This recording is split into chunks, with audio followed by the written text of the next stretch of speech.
Well, in Europe it does not look as good as it did 6 months ago or 3 months ago. It's true that the current PMIs particularly are showing the slowing down of the economy.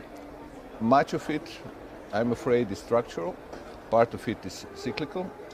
But I would at the moment think that most of it is structural, particularly in some countries like Germany, where you see the decline in competitiveness from China taking some share in the export markets. What the ECB can do there, of course, we are now on the way down with our rates, which will help the cyclical component. And by that I mean primarily, let's say, construction sector, due to the mortgages becoming cheaper and gradually picking up.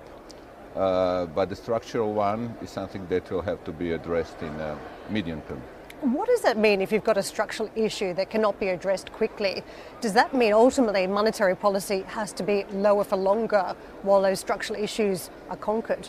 Well, we have to distinguish between the cyclical component and the structural one. And of course, we can deal with the cyclical, as I said, but the structural really is up to the different other policies rather than the monetary policy. We have to focus on our main target, and this is the inflation, and keep it at the medium-term target of 2%, leaving the other policies to address other issues that we cannot.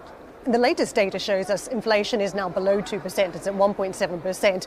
There is an expectation with base effects that it could pick up again from here, but a lot of market watchers think that the real risk is that you can become entrenched below 2%. In fact, price stability to the downside is going to be an issue here. What do you make of that? Do you think there is a real risk of falling inflation below the 2% target on a continual basis from here? Well, as you approach the target, there is always increasing risk that you will also go somewhat below the target. But I would think that given the base effects that we see now, we will see a recovery in the inflation. And then if you look at the reason why the inflation in September was 1.7% was primarily because of the energy prices were lower than we expected, but they are very volatile. Then they rebounded, they came back again a little bit. So I would put much more emphasis, as I always say, on the core inflation. On the services component, domestic inflation, because this is really what will drive inflation in our projection timeline. And what we've seen, and I think it's very good, is that the services inflation component in September has not seen any new inflation being produced apart from the base effects.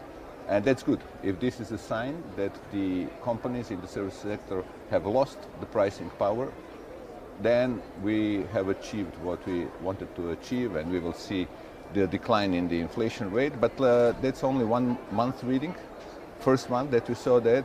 So I would still wait for next couple of readings, and we have time until December to see what's really going on with the services inflation.